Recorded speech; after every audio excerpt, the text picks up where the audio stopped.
안녕하세요, 파머럽입니다. 제가 유기농업 기능사에 이어 종자 기능사에 도전하기로 했습니다. 아니, 시험 본 지 엊그제 같은데 또 공부를 왜 하나 싶으시죠? 제가 도전하게 된 이유와 또 여러분들이 도전하게 되는 이유 5가지로 정리를 한번 해봤는데요. 같이 알아보시죠. 파머럽 시험 너무 많이 보죠.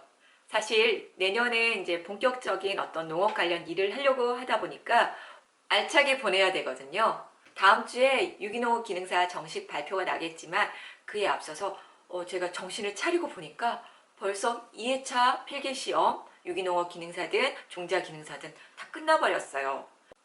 3번의 기회가 있다는 거는 저만의 착각이었더라고요. 정신 차리고 보니까 이해가 없고 결국엔 이제 한 번의 기회만이 오래 남게 되었어요. 제가 종자 기능사에 도전하게 된 이유.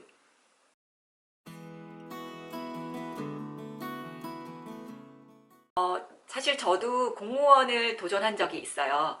그때 이제 가산점이라는 게 있는 거 아시잖아요. 이 농업 관련 그 공무원들 3%의 가산점이요. 저도 나중에 어떻게 될지는 모르겠지만 그 농업직 중에는 어떤 기술직도 있지 않아요? 그래서 그 공무원 가산점 이것 때문에 또 따놓는 이유가 되죠.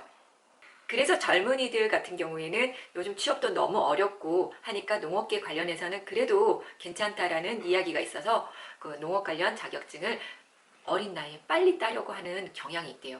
또한 정부 보조금 같은 경우도 이런 청년 농들 가산점 주어주잖아요. 그때도 요 종자 기능사 도움이 됩니다.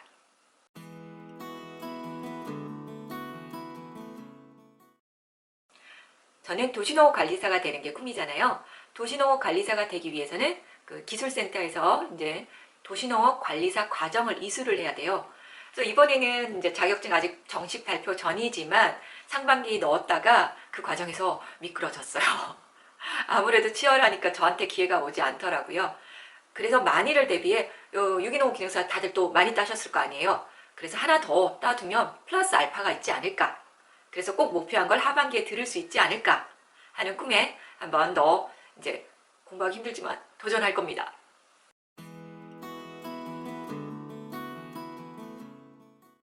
그리고 유기농업 기능사 관련해서 영상 많이 올려드렸지만 제가 이제 실무하고 이론을 이제 같이 병행하다 보니 한계점이 굉장히 많았어요.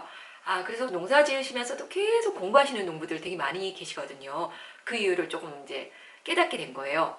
부족하지만 천천히라도 계속 이론과 그 실무를 병행해야 되겠구나. 그런데 이제 제가 뭐 농업 관련 전공자도 아니고 그렇다고 뭐 이런 실무에서 이제 엄청난 그런 경험이 있는 것도 아니고 그러면 저한테 동기부여도 되고 이제 실무와 이론을 병행하는 게 결국에는 자격증이더라고요. 종자기능사 실기 같은 경우는 어렵다고 이야기가 많이 나와요. 그 내용을 보면은 확실히 좀 더 어렵고 심화된 내용이 나오더라고요. 제게 이력, 경력을 남기는 거는 자격증을 따는 거다 라고 생각했어요.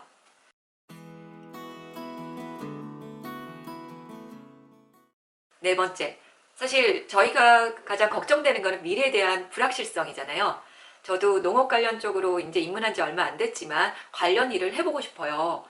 농업기술센터에 근무해보고 싶은 욕심이 좀 생겼어요. 일단 기술센터에 있게 되면 가장 정보도 빠르고 인맥도 많이 쌓을 수 있고 실무에 대한 능력 배양을 하기에 가장 좋지 않을까요? 그래서 기술센터 관련 이제 모집 요강을 보니까 당연히 이제 농업계 관련 그 학과를 나오고 경력이 있는 게 가장 우선시 되더라고요. 그래서 제가 이제 딸 수 있고 가산이 될 게 뭐가 있냐 보니까 확실히 농업 관련 자격증은 그 3% 이제 기능사는 3%, 뭐 기능사에서 더 나아간 산업기사나 기사 같은 경우는 5%의 가산점을 주시더라고요. 그거라도 잘 긁어 모아놔야 제가 경쟁력이 있지 않겠어요?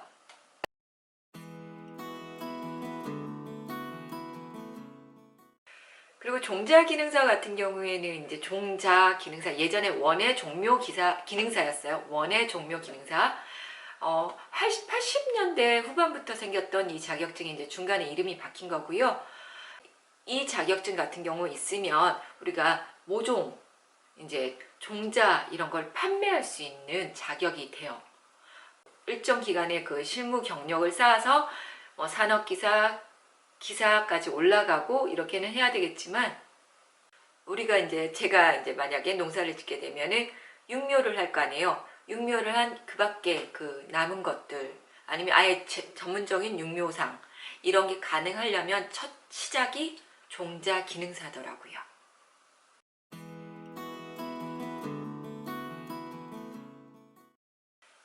유기농업 기능사 실기 같은 경우에는 유기농업 자재 판별하고 그 이제 토양 산도 측정 실험이 이번에 나왔는데요.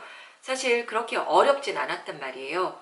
하지만 이제 종자 기능사 같은 경우에는 필기는 제가 보기에 이제 유기농업 기능사하고 접합되는 부분이 있어서 지금 이제 제가 어제부터 공부 시작했거든요. 그렇게 막히지 않아요. 공부하는 방법도 굉장히 필기는 이렇게 하면 되겠다라고 딱 마음이 쓰더라고요.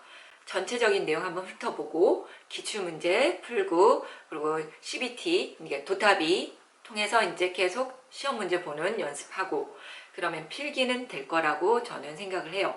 하지만 이제 실기가 단순하지 않은 것 같아요. 농사 지을 때 꼭 필요한 실기들이 들어가 있어서 도리어 굉장히 진지한 마음가짐을 사실 갖게 됐답니다. 자격증을 위한 자격증이 아니라 정말 내 공부, 내가 농사를 지을 때 필요하다고 생각하고 접근을 하자, 이런 마음가짐이 생겼어요.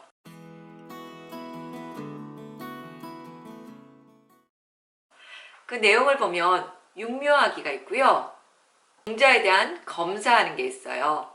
그리고 그 나무나 이런 거 접붙이기 실습도 있고요. 그리고 이제 종자 감별, 묘목 감별. 그러니까 씨앗 딱 보고 이게 뭐지? 알아야 되고, 나무 보고 이게 뭐지? 알아야 되는 거예요. 정말 이제 그만큼 심도 있는 실기 시험을 준비를 해야 되겠죠. 필기 시험 접수가 6월 2일부터 6월 5일에 접수를 할 거고요. 이제 필기 접수는 사실 상관없어요. CBT, 이제 컴퓨터 데이터베이스로 이제 컴퓨터로 보는 시험이니까, 제가 이제 유기농업 기능사를 보니까, 필기 시험은 빠른 날짜에 접수해서 그냥 보시는 게 제일 마음도 홀가분하고 실기 대비도 빨리 할 수가 있어요. 그래서 저는 이제 접수해서 그 필기 시험이 6월 28일부터 7월 4일에 이루어지거든요. 6월 28일 날 되면 하려고 합니다. 그때 영상 또 올릴 거고요. 뭐 필기 시험이 끝나면 본인이 이제 합격한지는 바로 알 수 있잖아요. 그 뒤로 이제 실기 접수, 가장 중요한 게 실기 접수잖아요. 7월 20일부터 23일 실기 접수인데, 실기 접수는 무조건 첫날 스탠바이 딱 해서 9시에 정확하게 하셔야 돼요. 아니면 내 지인처럼 지방에 기차 타고 쭉 내려가서 보셔야 돼요. 시간이 좀 많이 걸린단 말이에요. 실기 시험은 8월 29일 이제 토요일 첫날에 시작이고요. 9월 13일 일요일 날 끝나요. 실기 시험은 너무 일찍은 보는 건 좀 불리해요. 왜? 들어오는 정보를 들을 수가 없으니까. 그래서 저는 이제 접수는 굉장히 빨리 하되 원하는 지역, 이제 지난번에 수원에서 봤거든요. 원하는 시간대. 그러니까 원하는 지역, 그리고 시험 시간대는 이제 중간 정도. 그러니까 지금 8월 말부터 9월 중순까지니까 9월 초 정도의 시험을 볼 예정이고요. 그리고 나서 이제 여러분과 정보를 공유해서 이제 서로 도움을 많이 받아야 되겠죠. 정식 합격자 발표는 이제 9월 25일. 이때 이제 모든 게 끝나겠죠. 시험 너무 보기 힘들고 지쳐요, 사실. 이렇게 이왕 사는 것도 두꺼운 책을 샀어요. 이게 필기하고 실기 다 들어가 있는데, 뭐 필기만 들어간 책하고 뭐 3,000원? 2,000원? 이렇게 밖에 차이가 안 나고, 또 공부 욕심이 있어가지고 두꺼운 책 샀거든요. 이번에는 저희 이렇게 공부할 때 공부하는 영상도 같이 올려드리고 함께 공유하는 느낌으로 또 함께 합격했으면 좋겠습니다. 제가 유기농업 기능사이어 종자 기능사에 도전하는 이유 아시겠죠? 같이 하시고요. 제 이제 유튜브에 또 관련 영상 올려드릴 거고, 블로그에도 이제 공부한 거 같이 이제 올려드릴까 생각하고 있어요. 유기농 기능사도 그렇게 공부했었거든요. 자, 모두 또 시작입니다. 이상 파머럽이었습니다. 안녕.